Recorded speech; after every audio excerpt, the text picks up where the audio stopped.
Hi hello friend, உங்களுக்காண்டி டேஸ்டியான ஈரல் செமி கிரேவி எப்படி செய்யலான்னு பார்க்கலாமா? ஒரு ஜாரில் வெங்காயம், தக்காளி, பச்சை மிளகாய் சேர்த்து குறப்பாக அரைச்சி எடுத்துகிட்டு வந்துடுறேன். ஒரு குக்கரில் எண்ணெய் சேர்த்துட்டு பிரியாணி ஸ்பைசஸ் எல்லாம் சேர்த்துட்டு பொரியட்டும். ஃபைனாக சாப் பண்ண ஆனியனையும் சேர்த்துட்டு கண்ணாடி பதம் வர அளவுக்கு வதக்கிக்கோங்க. அது கூடவே இஞ்சி பூண்டு பேஸ்ட்டும் இது கூடவே உப்பு சேர்த்துட்டு ஒரு பழுத்த தக்காளியும் சேர்த்து நல்லா கிளறி விட்டுக்கோங்க. அரைச்சி வச்சுருக்க பேஸ்ட்டையும் சேர்த்து 2 நிமிஷம் மூடி போட்டு நல்லா வேக வைங்க.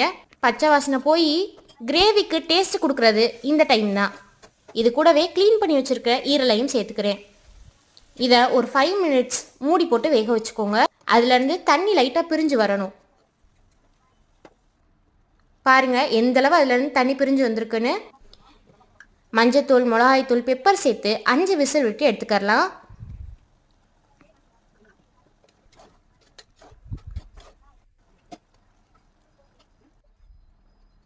திருப்பி ஸ்டவ் ஆன் பண்ணிட்டு கொத்தமல்லி தலையும் இன்னும் 1/2 டேபிள் ஸ்பூன் அளவுக்கு பெப்பரும் போட்டிங்கன்னா அட்டகாசமான ஈரல் செமி கிரேவி ரெடி ஆயிடுச்சு.